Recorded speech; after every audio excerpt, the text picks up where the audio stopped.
another 1-0. Was it 1-0? Arsenal beat Leeds 1-0, yes, didn't they? Yeah. Which leaves them now 4 points clear at the top of the table. Very exciting. I did see an Adam Crafton tweet over the weekend that said, with apologies to the rest of the league table, but watching the Liverpool-Manchester City game, it's clear to me that these are the two best teams in the country. Do you think that's a little unfair? I don't want anyone throwing shade at Adam Crafton. I think it's fair. But do you think that's a little unfair on Arsenal this season, who have extended their lead by 4 points and are looking all the well for it? Well, I mean, I don't want to say anything because, I'm going to say something, but judging by my Twitter @, I'm really well beloved by many Arsenal fans. Okay, sure. And so I think Crafton did the same thing. He did a tweet where he's looking at the if you do the table by goal difference. Was it Crafton? Was someone else? Right. Michael Cox. Was it Cox? See, I think that's Coxy. Yeah, I think that's quite a good way of looking at it. I think, and I can tell you that Arsenal's goal difference is plus 14. Manchester City's is plus 23. Tottenham's is plus 12, and then everyone else is. If you look at Man United is Liverpool minus 2. is quite high, but then Liverpool did beat Bournemouth 9-0, which I think probably skews and that. Their goal difference is 9. So outside of that game, they've run even. Can I offer a counterpoint to the Liverpool thing? Yes, you can. The best I've seen Liverpool play in ages, but you get this within the confines of a rivalry, and within the what I've done is I've put you off there. But what I was indicating by touching my ear was, would you speak more loudly, please, sir? Oh, okay. I'd love to hear more of your. Let's do a different gesture for that. What, like chest out? No. More of a kind of that or maybe that. Well, I thought if I did this, you might stand up. No. I don't want you to stand that's up. it. Sit more. What I want you to do is speak at the level that you're speaking when I'm speaking over you. Okay, try that when I'm not saying anything. It, and go. If this makes it into the edit, it's a very good insight into how Joe and Seb talk often on this podcast. Yeah. So usually within the confines of a rivalry like this, when a game has decided titles, Champions Leagues, and other competitions on a regular basis, it has its own microclimate. So, and generally you can come into that even when you're off form, like a derby, and you can play sort of independently of the rest of your season performances. So John talked about underdog football earlier, and I think that's kind of a fair point, because all of the conversation this year has been about Man City are unstoppable. What do you do with Haaland? Can't possibly be stopped. Liverpool are awful. End of cycle with Klopp. What are we going to do next? Bin off FSG. And so that creates the conditions for this kind of performance. Now, in a week's time, we may be talking about Liverpool's sort of resurgence, and maybe. But signing off on that now ignores what we've learned about this kind of game in the past. That's right, because in the current context, the title challenge game is Arsenal-Man City, which is coming up fairly soon, I think. No, it was rescheduled, wasn't it? It was supposed to be on Wednesday. It's supposed to be Wednesday. It's been postponed. Oh, that would have been a big week. It'll be so good watching those two teams play, because Arteta's the structural things are very similar to Guardiola, and it makes sense having managed under him, and also being a La Masia graduate, all that sort of stuff. He'll come through the same school of thinking. And I think it's also interesting comparing Arsenal to Liverpool, because they're at a similar stage in development that, well, not similar, but they had to develop under Klopp, and they got better every year, as Arsenal are doing under Arteta. And when Liverpool won the league, so this is my comparison I can do, is that when Liverpool won the league in 2019-20, they had to be, as Klopp has said many times, perfect to beat Man City, because they are the best team. But Liverpool were the best team because they won the league, and they overperformed in every major metric, like your XGA, so your expected goals against.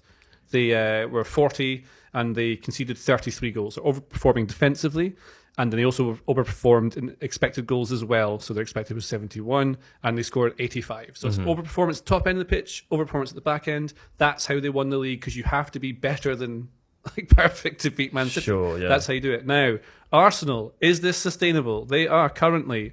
their XG, expected goals for, is 18.5. They've scored 24. They're overperforming at the top. That's good. And when you have momentum and confidence, you can ride that out. Yeah. Expected goals against, 9.9. They've conceded 10. That's roughly about exactly where they should be. So that's good.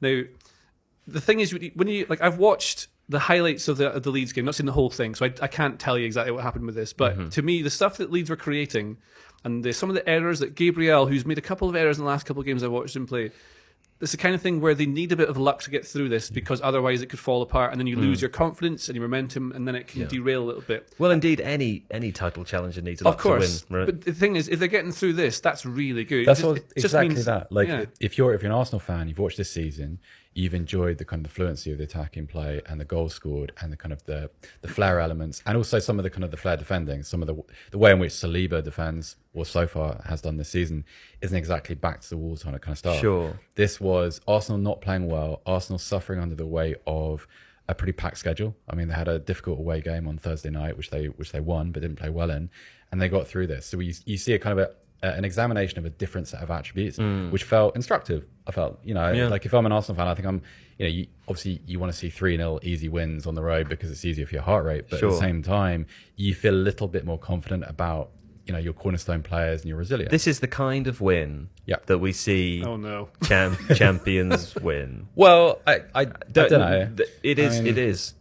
Could, I'm not saying they're going to win. I'm just saying all I'm saying is that this kind of difficult away from home, doesn't concede a goal and scrapes 3 points victory is the kind that we see from every Premier League champion of the last 10 years. To something that I'd be more happy with. This is like inevitably over the course of a 38-game season, you are not going to play well in games. Yeah. And so as a result, you are going to have matches like this where you don't play well and you still get performances. It's not necessarily indicative of something, but it's a tool that you need to have on the Premier League road to winning. I can see John Mackenzie sort of tweaking to speak, and we are going to move on to the next topic. Last thing, please, go. You've spoken enough, but speak more. You haven't spoken at all. Speak more, come on. I think in terms of, we need to contextualise, and the thing is that Leeds are an outlier. He's always trying to make us contextualise. No, I know, but Leeds are an outlier side, right? So they are playing in a style of football which is going to cause Arsenal a lot of problems, and Arsenal will move on next week and not play a team that's going to be aggressive, pressing, and trying to stop teams who are going to try and build up through them. So I think this is an outlier result or performance from Arsenal. And I also think that it's probably an outlier performance from Liverpool as well. So to say that Liverpool and City are the best team in the league off the basis of one performance in the same week that Arsenal are playing a team who are also having a bit of an outlier performance as well. Are you calling out Adam Crafton directly on this podcast? Does sound like it. It sounds like really it. Does sound like it. Because Adam, friend of the podcast, obviously fantastic writer. Less so now. It's a weird sort of feud to start, but is that what you're doing? I respectfully disagree with Adam Crafton's take because I think it's clear that the best team, if you look at the numbers, the best team in the league, Man City, Arsenal are the second best team quite comfortably. Right. Arsenal could win the league because you the numbers aren't always indicative of what happens. Well, indeed, because but they would have to be are lucky. top of the league at the moment. That's kind of how it is. And the thing is, when something magic happens in the season, like if Arsenal were to win the league, it'd be amazing that they've done it. It'd be really cool.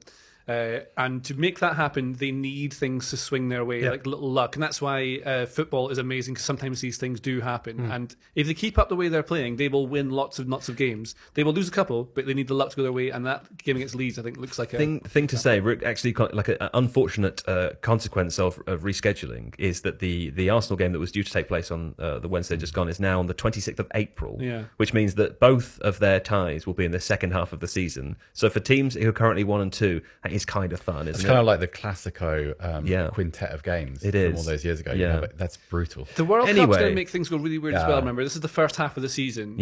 And then what's going to happen is that there's going to be a break. They don't really get a proper pre-season altogether. Well, I mean, they probably will if... I don't know, we'll see how it happens in the World Cup. But then the second half will be a very different. It's sort of resetting and starting again. And it might just change. That if they've got all momentum, it could be that derails them. Or they come back and they're resurgent and they're amazing again. It could be. If you like this video, please consider subscribing to the channel. The Athletic is home to some of the world's best sports journalists, including David Ornstein, Daniel Taylor, Ollie Kay, Amy Lawrence and Rafa Honigstein. There are journalists dedicated to each Premier League team, so every fan gets the coverage they deserve, not just the big clubs. And you can try it for free now for 30 days. See the link in the description.